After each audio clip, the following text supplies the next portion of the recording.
by way of introduction, we'll get this started. By way of introduction, I don't know how many of you will know that Stef and I have known each other for around, I think, 20 years.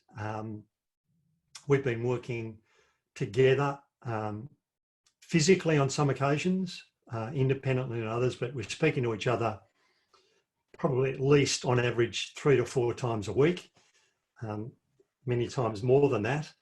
And we've been doing work in the workplace culture space. So our concept of UGRs, unwritten ground rules, which we define as people's perceptions of this is the way we do things around here. We've used that concept as a tool to help organisations both understand and strategically improve their workplace culture. We're not going to explore UGRs or unwritten ground rules at all today, but many of you will be maybe thinking that that is all we do. That's absolutely not the case, because Stef has many strings to his bow, one of which is UGRs and unwritten ground rules, but there is a whole other domain of expertise that Stef has, particularly in the employee engagement and authentic leadership space. Now, many of you will not have been exposed to Stef's thinking in these arenas, which is a tragedy because he's got a brilliant mind in these spaces. I'm hesitating because it's not too often he hears literally me give such glowing compliments, but I'm speaking the truth, and he really does have brilliant insights into these two domains. And in combination with the UGRs concept, we truly believe that this is a tremendously powerful vehicle to help organisations literally transform their cultures. And we've seen evidence of this, literally transforming their cultures, which can create a massive point of differentiation. So from me, you would have heard UGRs, UGRs, UGRs. I think it's time now we hear the other side to this coin, which is Stef's arena of employee engagement and authentic leadership. So Stef, is that the best introduction you've ever heard? Certainly from me it is. But it is, again, for those of you who know me, you'll know that I don't recommend lightly, and that's an understatement. So those words are genuine, and I'm keen to hand over to you, Stef. And the plan is for Stef to speak for as long as it takes, but we'll certainly leave some time for you to pose questions, and we might even, Stef and I might even have a conversation as part of this as well. In fact, that's our intention. So Stef, over to you, and thank you. It was the best introduction I've had all day. It is my first webinar of the day, but the best introduction I've had all day. Thank you, Steve. So Steve and I, as he said, have been working in partnership for 20 years now. And Steve originally created the UGRs concept, and we've evolved it together over the last 2 decades working with clients. And one of the key elements of ramping up workplace culture, obviously, is to get your people on board and on track. And that was the domain that I worked in exclusively prior to Steve and I partnering some 20 years ago. And I've continued that journey throughout. And what I'm going to be speaking to this morning is maybe a combination of 3 things.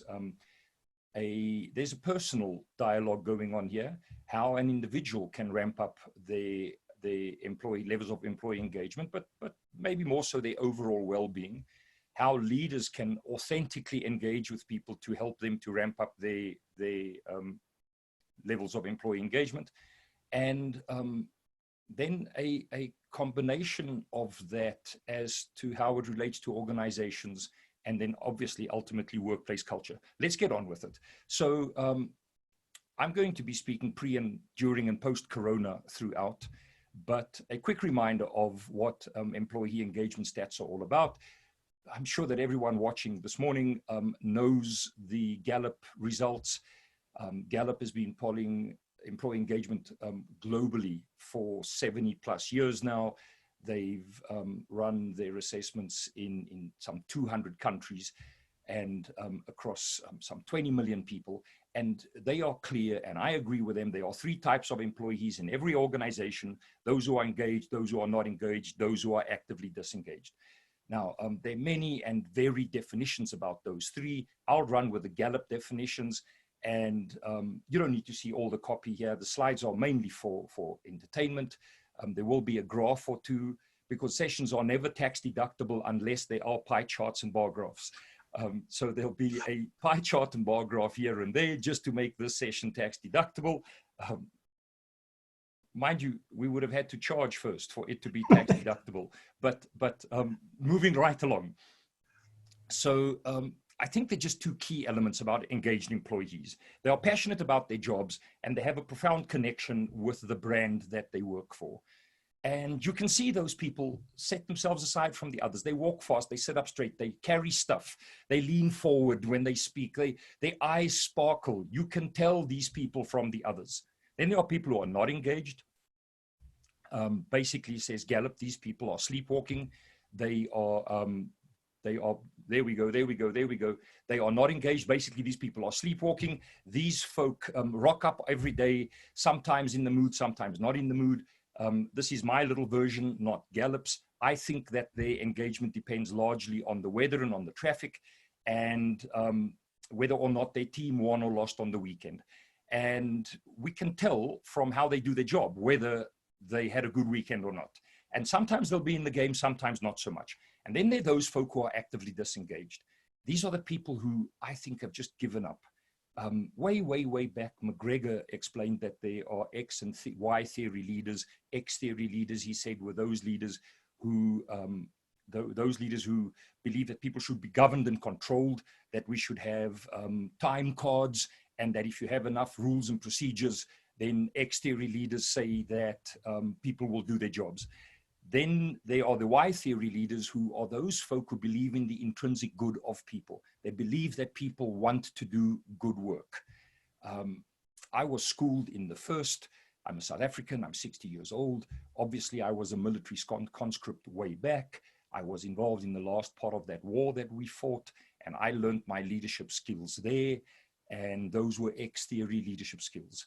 I've been on a journey to try to evolve myself to become a Y theory leader, buy into a set of values that tell me that people want to do meaningful work, buy into values that tell me that people, that we all suffer from the same basic human condition, that we want our work to matter, that we want our lives to matter, that we want to build something bigger than ourselves.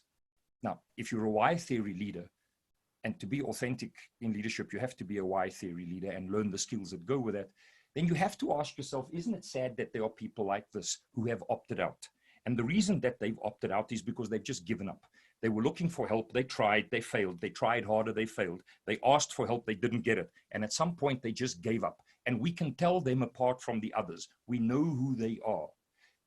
Everyone watching this, I'm certain, are familiar with the Gallup results. They are in the Harvard Business Review annually, and there it is. You don't need to be able to read that. This is representative.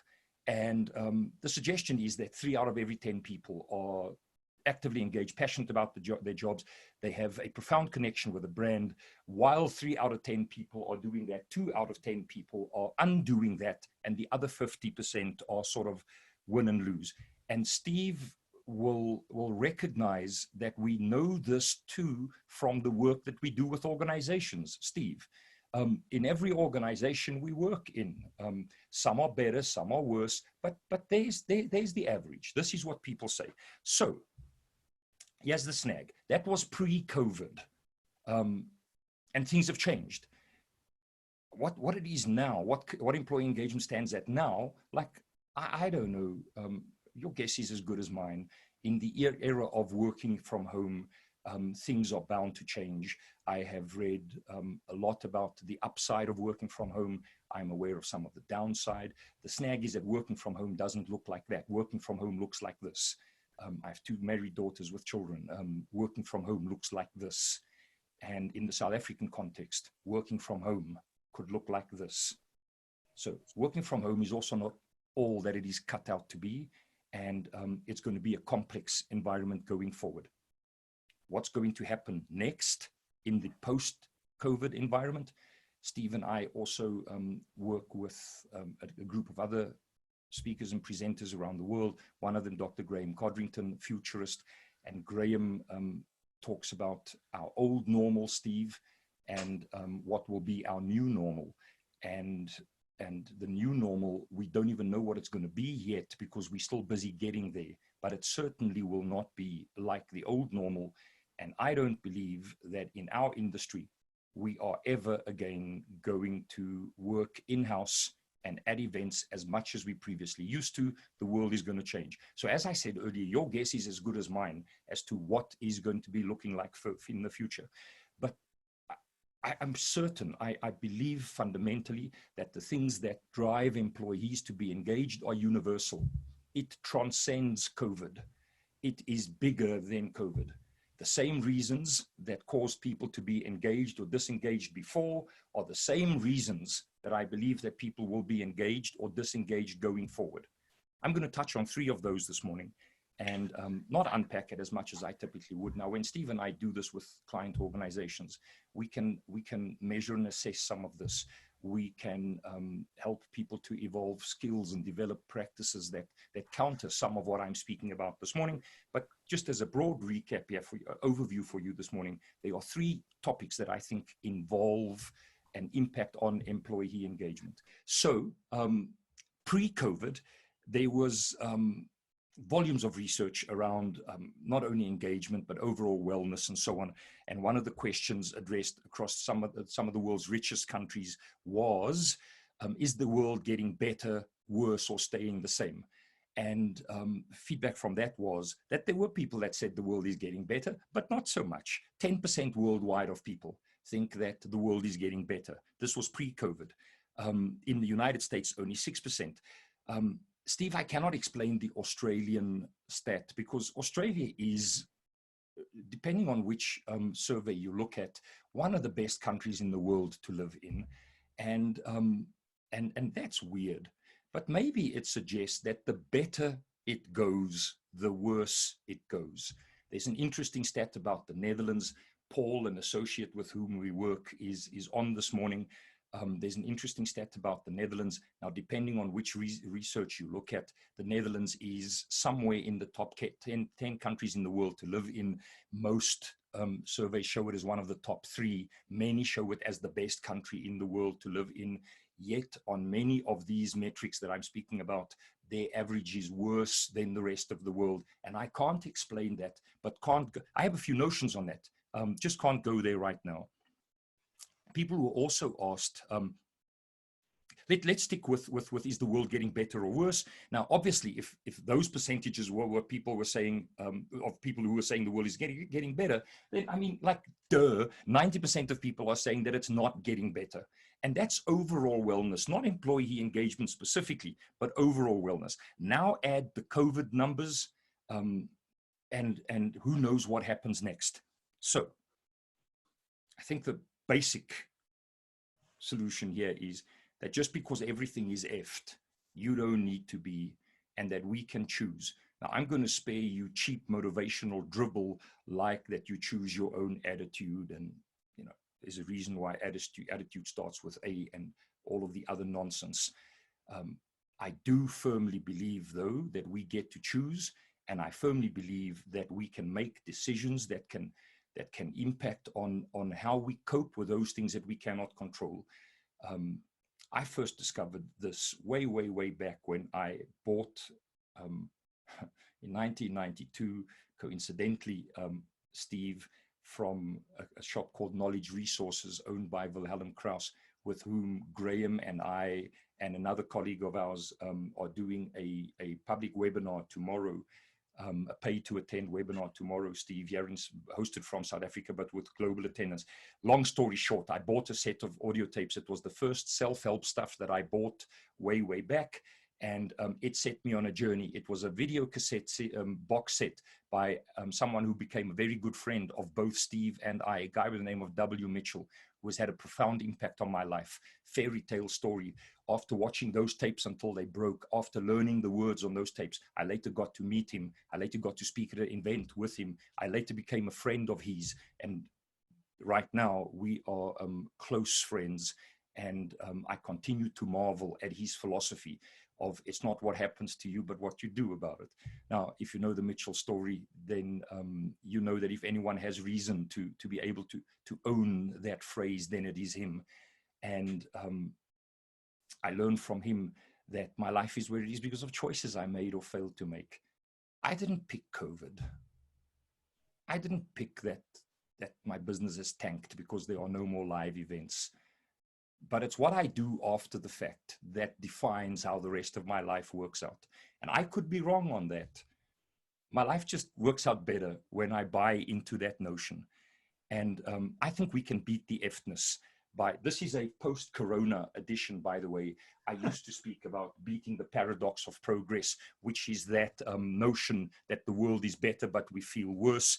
And post-corona, I'm saying that especially now we need to beat the F-ness, but it needs to be a decision. It needs to be something that we choose actively. You need to wake up in the morning and make a decision that today you are going to not let the stuff out of your control and the stuff that's not your business, that you are not going to let it get to you, but that you're going to choose to focus what little energy you have left on the things that you can control and that do matter. Conscious choice. Hold that thought. Let's talk about the second domain that influences employee engagement. Now, in this segment, I'm going to touch on what outside of UGRs has been my life's work. So when working with organizations, when helping to engage their people, this is the start of that conversation. And the ground level entry to the conversation is just helping people to understand that there is life outside of work. Well, but that there is life outside of work, and that life outside of work determines how life inside of work goes. Let's quickly talk about this quick assessment that I would do with people, and let me, with the folk who are visiting with us this morning, talk you through this just in highlight terms. Let's quickly talk about 4 areas. If you are a leader of people, you can think on behalf of those folk. If you want, you can think of the answers to these 4 questions as an individual. And you can also double track, and you can think of both of these. Run 2 sets of scores, the people in your organization and your own. Or you could even think of leaders overall within your enterprise. I'm going to ask you to score on a scale of 1 to 10 on 4 domains, where 1 sucks, 5 is getting by, 8 is good enough. Obviously, if it's higher than 8, things are really looking swell for you. And if it's a 10, like maybe we should be making a movie of your life, or use your story as the script for a book. I'm not suggesting that there are not people out there with a solid 10. I just don't bump into many of them. And I have had hundreds of thousands of people complete this assessment. So the 4 domains are: first, how are you getting along with people in the sandpit of life? How do you get along with other folk? How do you get along right now during lockdown with the people that you are trapped with? How do you get along with your neighbors, with the other road users, with the metro cops, with the lady at the drive-through when she gives you the wrong order, with the old government, with the new government? How do you get along with the world? Give yourself a score scale of 1 to 10. The closer you are to 1, by the way, the more you're thinking to yourself, yeah, my relationships suck because other people suck at relationships. But the closer you are to 1, let me suggest maybe not so much. Okay. Relationships, score of 1 to 10, where 1 sucks, 5 is getting by, 8 is good enough, and 10 is remarkable. Pick a score. Now, when I do this in groups, it would always be anonymous. But at the end, we ask for people's guess of the overall, and that's where we get the information from that I base some of my thinking here on. Let's talk about this juggling act of work and life. Steve and I both have the privilege of sometimes speaking at large events, and we get to listen to other speakers deliver their presentations before and after ours. And I've sat back of room or backstage or in the green room, often listening to great speakers speak. And years and years ago, I heard someone speak about work-life balance, and just a phrase that I heard there changed my view on work-life balance entirely. Steve, do you want to take a sound check? Just somebody give us a thumbs up or tell us that the sound, cool, there we go.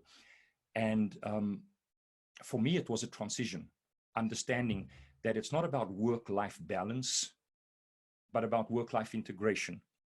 Now, that might sound just like a rephrase, but it's not. Work-life balance means you play the one off against the other. Work-life integration means that you find that sweet spot in the middle. I would go deep on this with people, can't hear this morning, but I would ask firstly that they think about life outside of work, about people that I would call their kidney recipients, those people that they would give a kidney to if they needed one. In fact, a true kidney recipient are those people who you would give both your kidneys to if they needed them. In every group I've ever worked with, hundreds and hundreds, thousands, in fact, of groups that I've worked with, there are always a few people who get it instantly when I speak about kidney recipients being those people to whom you would give both of your kidneys. And then I ask whether they are in this room or not. And that room is always the room at work where they are surrounded by work colleagues. And then if the boss is in the room, I would joke and say that the boss is not on anyone's list. In fact, if the boss needs a kidney, most people in the room won't even throw in the $10 for the flowers. And that's not just a clever chirp. It's a fundamental tenet upon which I think employee engagement needs to be founded. The insight that your work is not your life. It's just your job, but that when your job sucks, your life sucks. And that there are three things that influence your, what I call life score, which is your overall score of these four domains that we are speaking about. Your life score. And that your life score is influenced by three things: your relationship with God or the universe, pick one. Your relationship with your kidney recipients, and your relationship with the people who you work with. And of those three, I continue to argue that your relationship with the people that you work with has got the greatest impact on your life score, because it is true that when your job sucks, your life sucks. And when you get people at work to understand this, then they are willing to fight for a better culture, using, in our case, the UGR's construct with which to improve that culture. But then we get people to put skin in the game, because then they understand that they are not ramping up workplace culture to benefit the shareholders, but that they are ramping up workplace culture to benefit their kidney recipients. And then on the other hand, we talk about how's it going at work. I remind people about their final interview, that interview when they were told that if they get this job, they must understand that it's a high pressure environment. And then they said that pressure was their middle name. When they upsold to get the job, and how on day one they arrived at work grateful to have the job, willing to do almost anything to validate the decision to hire them, but that then they forget, because then later they become entitled. And that what we have to do is rock up and show up, both at home for our kidney recipients, doing the things that we said we would do, and at work, delivering what we promised we would do in our final interview. And that if we do those two, day in and day out, that we can find work-life integration. Pick a score, scale of 1 to 10, for how your work-life integration is going. I don't know, Steve, if you and the other viewers can actually see that that's, oh no, it's not this morning. The turntable should be turning. I talk about being stuck in the groove, about how, like when you're like a broken record, you do the same things over and over, say the same things over and over, behave the same behaviors over and over, demonstrate the same actions over and over, and how we need to change that. How the behaviors that you demonstrate is a function of your beliefs, and how your beliefs determine not only what you think, but what you choose and how you act. At another time, we can have a conversation about this at length. We all know that we have beliefs beyond religion. However, in a room full of people, it works without fail. It works when I ask them, who of you have beliefs? I catch them off guard. Steve has seen this happen. I say, if all of those of you believes, raise your hand. People, all of them raise their hands. I say, those people who now are thinking of a religious construct, keep your hand up, the others take your hand down. Most hands stay up. Because when I say, who of you have beliefs, people relate that to religion. But we have many other beliefs, beliefs about ourselves, and beliefs about relationships, and beliefs about entitlement, and beliefs about responsibility. And it's those beliefs that drive the outcomes. And often we have beliefs that are not only holding us back, but are hurting our kidney recipients. And one of the conversations we need to have with employees is about their capacity to choose to change new beliefs. And the fact that most adults never really frame what it is that they truly believe outside of religion. And that I am convinced now, after having done this for a long, long time, the world over, with organizations everywhere, I am convinced that most people do not consciously change beliefs throughout their entire lives. They just stay trapped in those beliefs that were foisted on them during their formative years. That's not a judgment call, it's an observation. And if that's true, then we have beliefs that are holding us back, not just at work, but in life, and we need to change those. So my question is not how smart are you? My question is, if you had to articulate your beliefs about life in general now, about relationships, about responsibility, about entitlement, could you articulate those beliefs? Have you figured out which of them are helping you or holding you back? And what are you consciously doing on a day-to-day basis to change beliefs so that you end up believing something different to what you believed before? Score of 1 to 10. Give yourself a score. Last one we have to talk about is how it's going spiritually. For many people, this is religion. I want to separate it from religion. It could include religion if you wanted to, but it doesn't need to be religion. It's just about whether or not you're a decent human being. It's about whether or not you recognize that there were people who slept under bridges last night. It's about whether or not in the South African context and in many other countries, but specifically in the South African context, you get, Steve, there's a Facebook chat going on about a group of mothers who are bitching about the fact that they can't buy presents for their children's birthdays right now. Steve, you've been to my house. 10 kilometers from my house is Alexandra, where there are people who haven't had a hot meal since lockdown started. And we bitch about stuff like not being able to buy presents for our children for their birthdays during lockdown. I won't go all heavy on that now. I can cut a long story short by just summarizing it as this, that every person you meet is carrying a load that you cannot see. And when I'm in the corporate environment, I can drill down to saying to them, the person sitting to your left and your right are dealing with things that you cannot see. And then people agree with me. And spirituality is about recognizing that we are not separated by our differences, but that we are separated by our ignorance. And that in the work context, until we get to know each other at a moment, to a point where we can have a Me Too experience.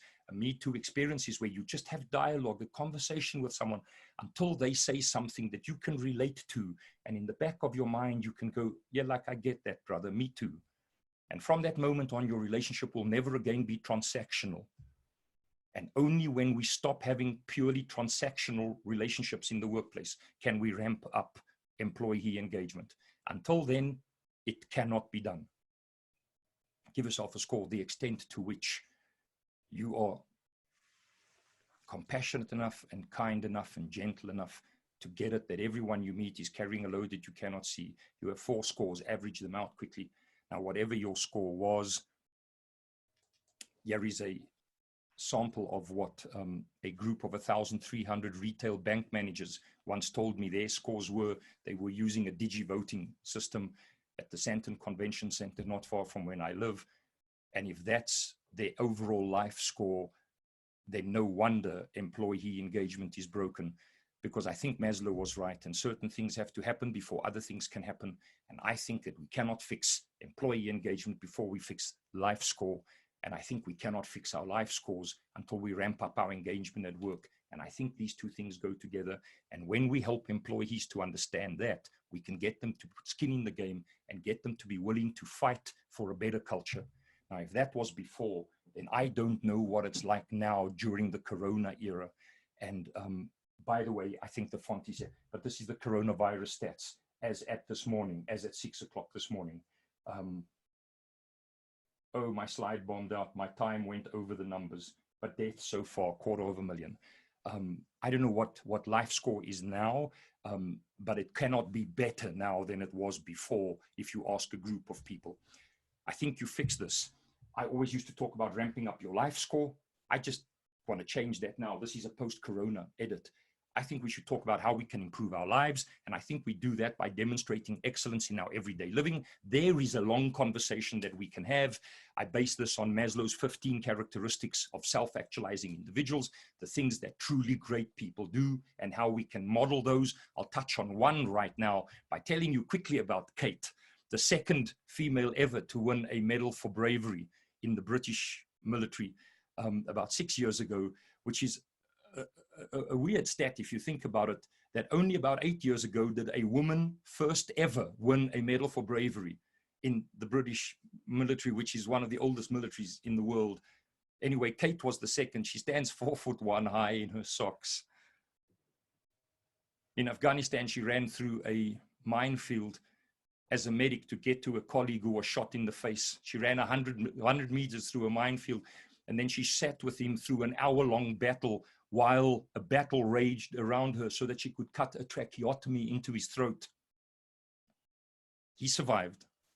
And when she got her medal for bravery, all she said at the press release afterwards, that I had promised my friends that I would be there when they needed me. They needed me that day. And so I just did what I said that I would do. A client of mine, Avenge, here in South Africa, a property company, have made one of their core values, #BeLikeKate. Do what you said you were going to do at home and at work.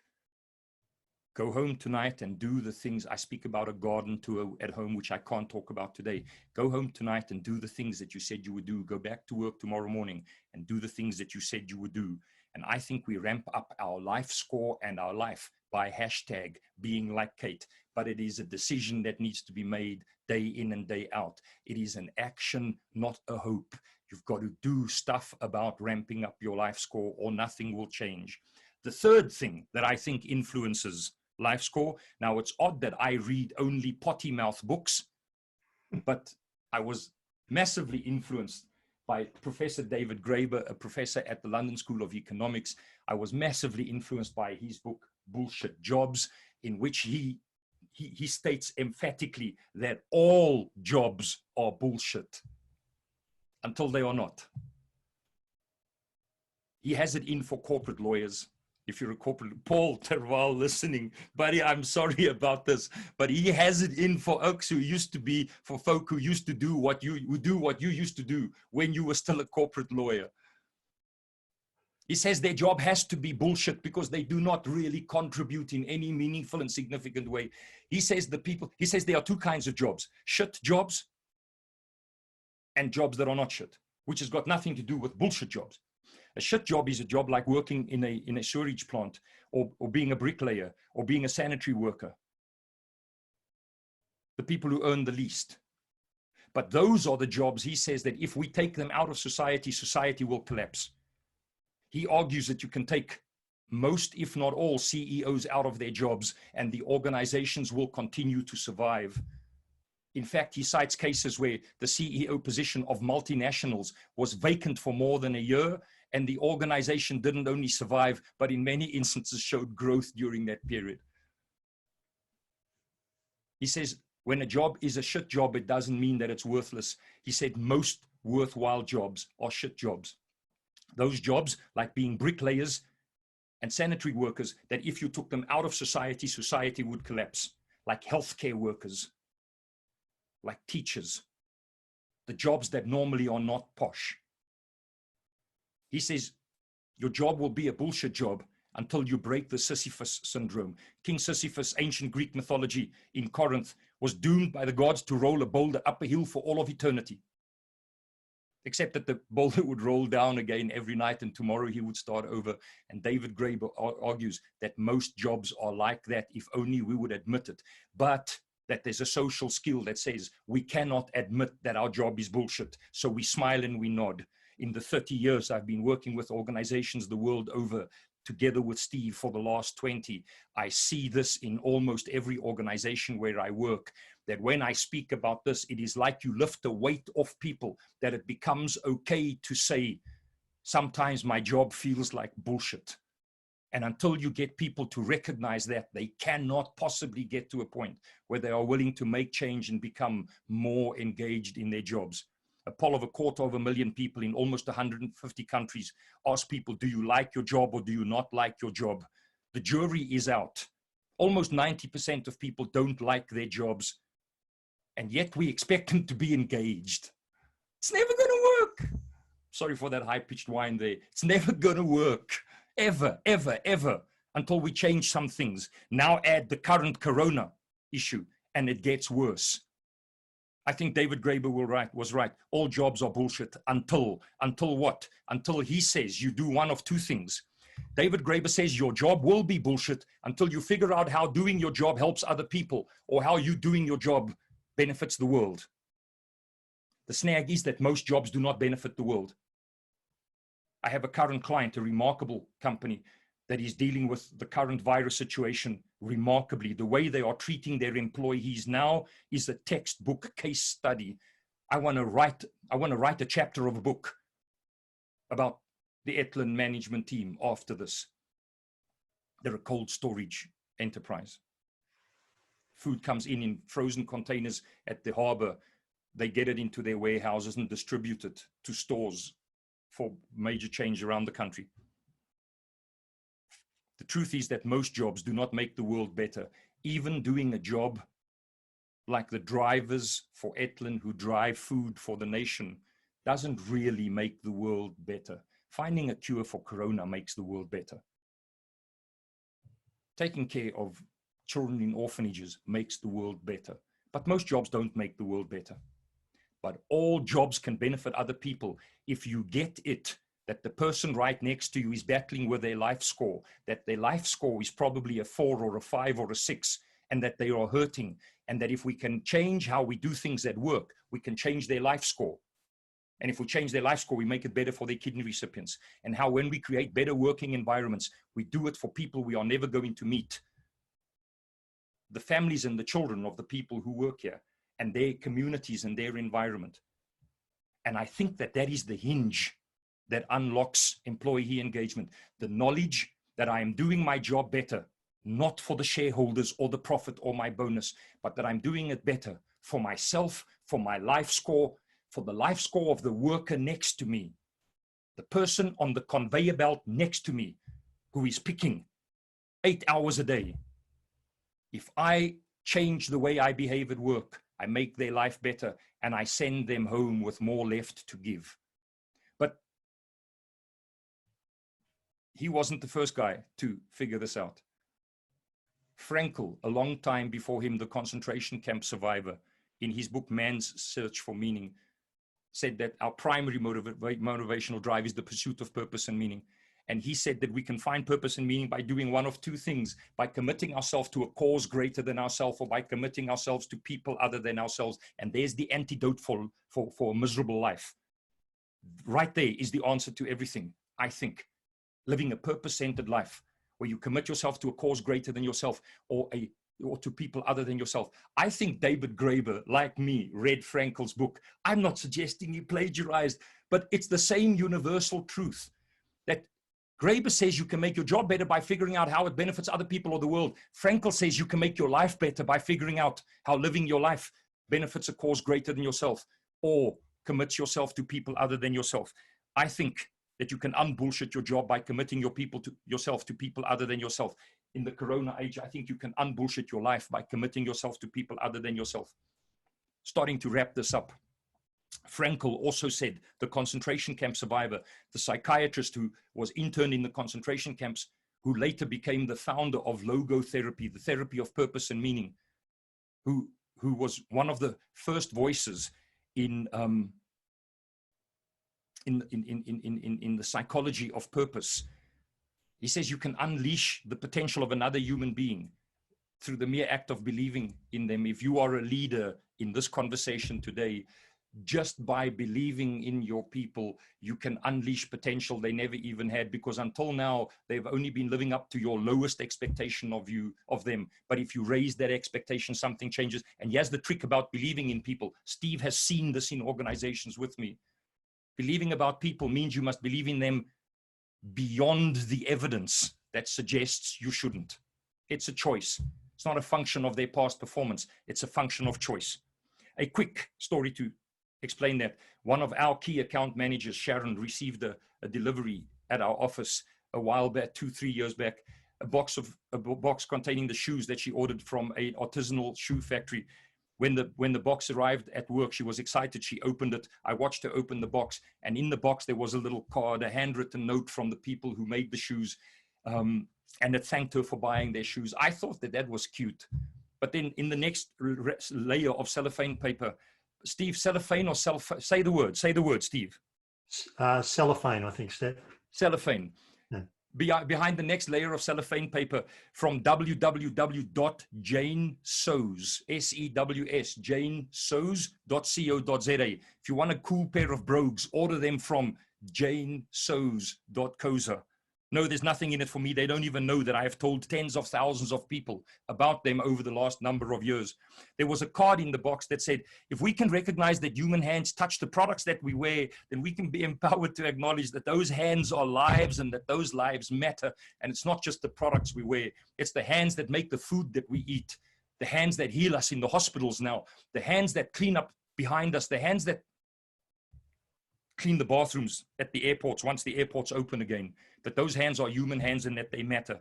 But it wasn't that card that really impressed me. It was the last card in the box, a photo of a guy holding a little board that said, I made your shoes. I believe that when they started putting his photo in the box, he started making better shoes. Put their photo in the box and they will make better shoes. There's the key to employee engagement. Steve and I have a client. I should say Steve has a client. He's never let me live down the fact that he closed the McLaren account for us. And then he was nice to me. He started including me and took me to the McLaren factory in Woking, where I saw the people who build those cars by hand, and where I learned that it is an optional extra that people can buy a plaque that goes on the dashboard or somewhere else in the car with the handwritten names on of the people who built the car. And that some people pay extra money just to get a little plaque in the car with the handwritten names on of the people who built the car. When you put people's name in the photo in the box, everything changes. Remember, there were two things. Commit yourself to people other than yourself, to the co-worker next to you, to your employees, so that you can improve their life score. Commit yourself to your employees one at a time so that you can believe in them enough to raise them up. But the other key is to unbullshitting your job and to unbullshitting your life. The other key is to commit yourself to a cause greater than yourself. So how could I, as a 60-year-old white, privileged South African man, not have a photo of Mandela in my presentation deck? I mean, I have to have a photo of Mandela. I have to wear his bracelet with his prison number on. But there's more to it than just showboating his photo.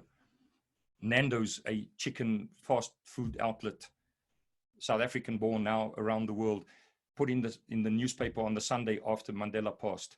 They put this ad. All the other corporates, that was a full page ad. All the other corporates put pages full of copywriting. They just put that. Everyone knew it was Nando's because it's their font. Everyone knows their font. How cool is that? 1918 to forever, period. Many years ago, there was a little thing that did the rounds when email first came out about the dash, that we all get a dash one day that will, on that plaque, on that piece of stone, when we go away, there'll be the date we arrived, the date we left with a dash. And I always remember that there was a question around, what are you doing with yours? What are you doing with your dash? That piece in between the two dates, this life that we're living now. And when I started to understand purpose and meaning, which happened coincidentally because when I was 40, I got the opportunity to go and get myself an academic qualification for the first time in my life, but that's a whole different conversation. And when I started understanding the pursuit of purpose and meaning, I started realizing I was never going to be able to live a life that was big enough to really commit myself to something so big that it'll change the world. And then it was when one of my daughters, the other one was overseas studying at the time, when one of my daughters and I went to Nelson Mandela's memorial service at Soccer City on the coldest day of that year, when I heard Barack Obama speak, and when Barack Obama said that Nelson Mandela made him want to be a better man, I got it. I don't have to be the architect of the rainbow here in South Africa, our rainbow nation. I just have to paint my little piece of it every day through random acts of kindness, by making eye contact with the beggars, by taking the leaflet. Steve knows, he's been here many times. Here in South Africa, we have men at every street corner handing out brochures for companies. Most people don't take the brochure. I think we roll down our window and we take the brochure because it validates that man's existence. You see, I don't have to architect the rainbow. I can just paint a little bit. I don't have to architect the vision and the mission of the organization. I can just do my friggin' job. I can just rock up every day and be in the game. Do my job like it matters. Put my photo in the box. Improve the life score of the person next to me. And when I do that, I can create an environment within which people are engaged. To wrap this up, I think on the billboard of your life, somewhere along the highway of life, there's a billboard with your name on it, and it's calling to you and it's saying, hey, you, catch your wake up already. This is your purpose. But we don't know what it is because we're too busy being focused on other stuff. It is true, I think, that purpose and meaning is our primary motivational drive, but the snag is we will never find our purpose and our meaning. It will find us, but only when we are ready. And we get ready by figuring out what today is trying to teach us so that tomorrow we can become better. And then it was Eckhart Tolle, and now we are just about done. It was Eckhart Tolle who helped me to understand I don't have just one purpose. I have many purposes, and many of them I have already served without even knowing it, through maybe that one act of kindness that once, when I thought it wasn't a big deal. I think we have many purposes, and one of them is to do our job properly, not to benefit the shareholders, but to benefit the people working in our factories and on our conveyor belts, so that they can go home less broken tonight and live a better life. But we have to do it by conscious choice. In closing, something to demonstrate this thing about purpose and meaning. Everyone remembers the Thai boys in the cave who got lost, the soccer team. Everyone knows that Navy divers and SEAL divers from around the world went there to go and rescue them.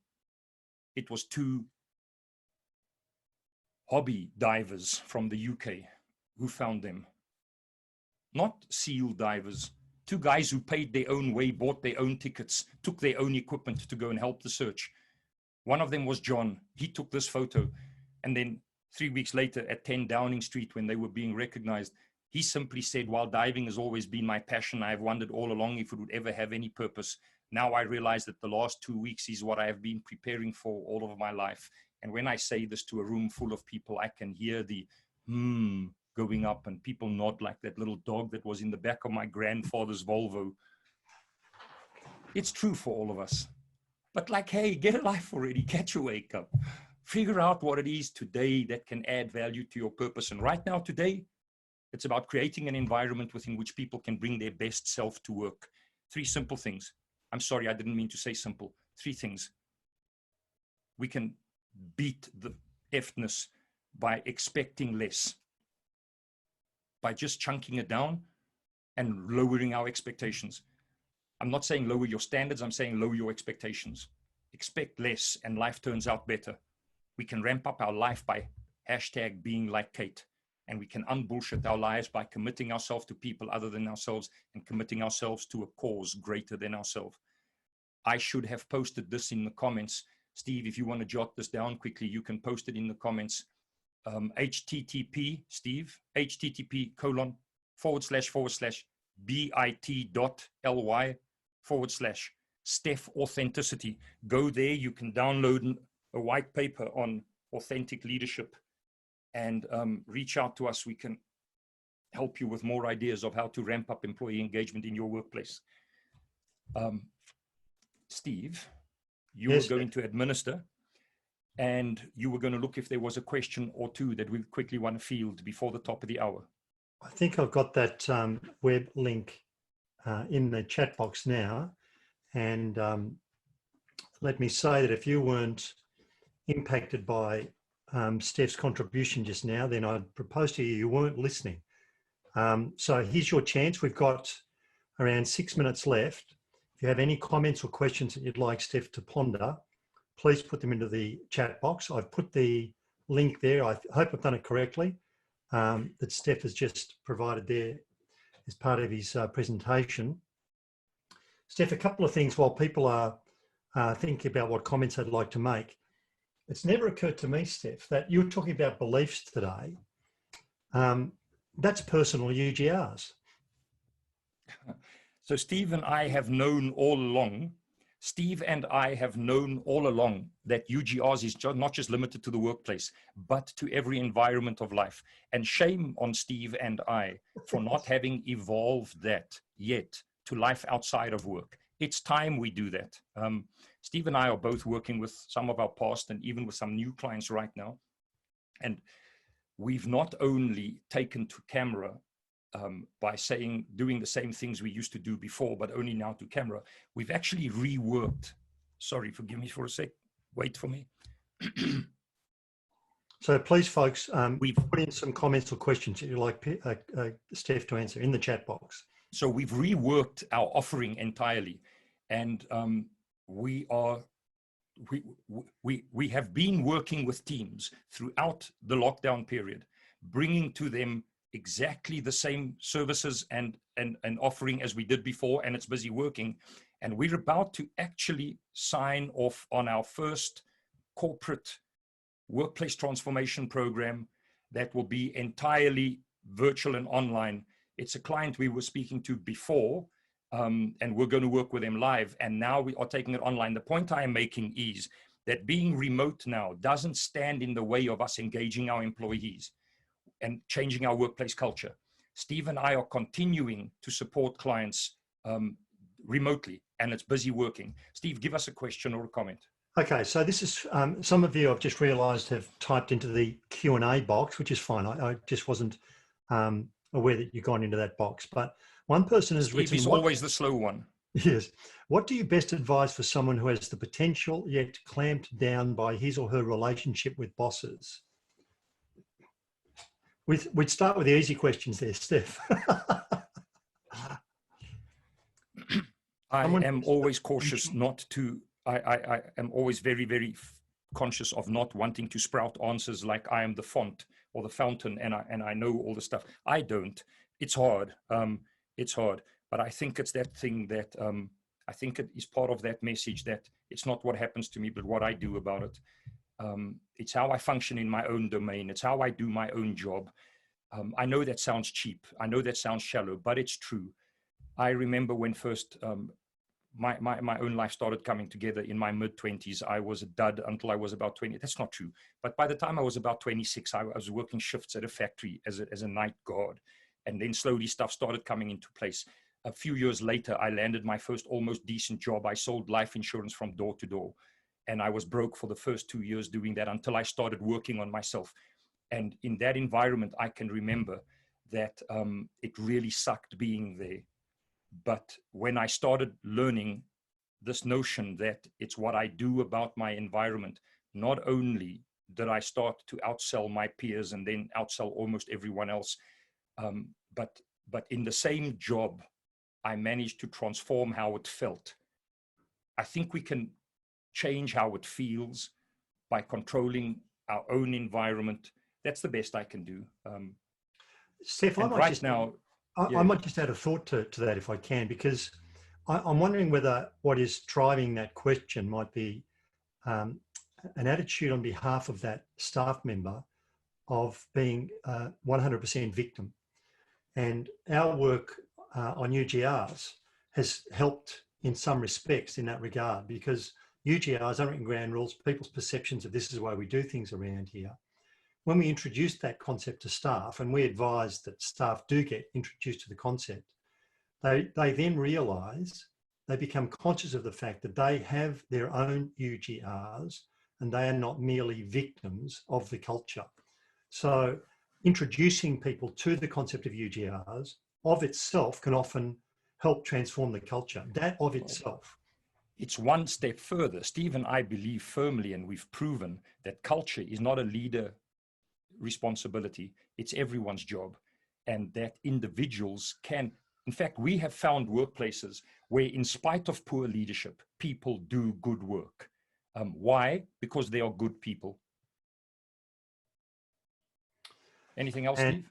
that, I think, Stef, might bring us to a close, because I don't think we've got any other comments here.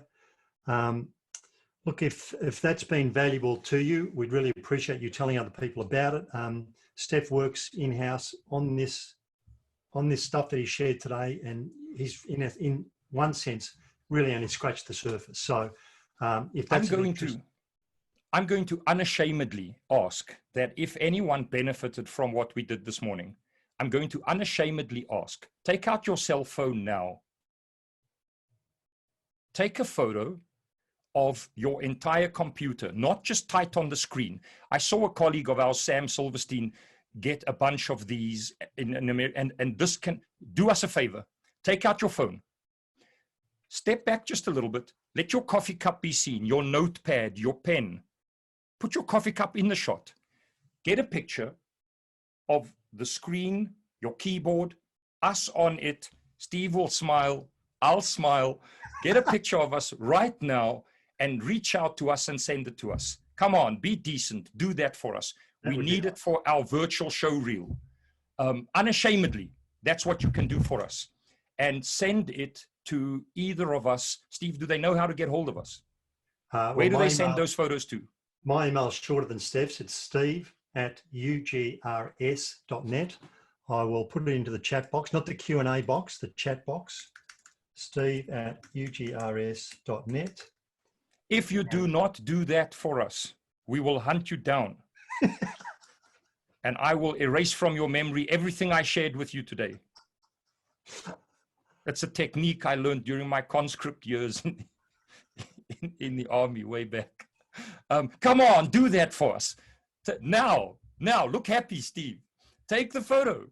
If you can't get aggressive with these people, you don't know that they're not doing it. So it's my South African coming out. It's a full-time job suppressing my South African.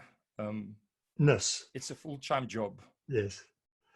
Look, that is our time. So we really do appreciate you being online. I think you have evidence now of the value that Stef can bring. Brilliant insights, truly unique, which is what I promised in the promotion of this. So if you give us any feedback beyond the photo, that would be wonderful.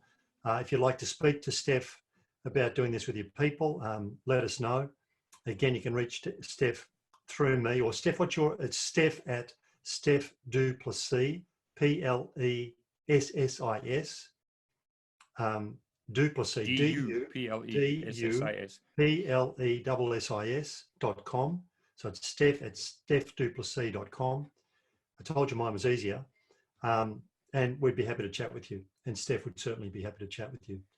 So Steve, thanks very much, folks. Really appreciate it. Bye-bye, everyone. Bye. Good luck. Now. Good riddance. Goodbye. Thanks for joining us. It was cool spending some time with you. Be well, everyone. Be safe.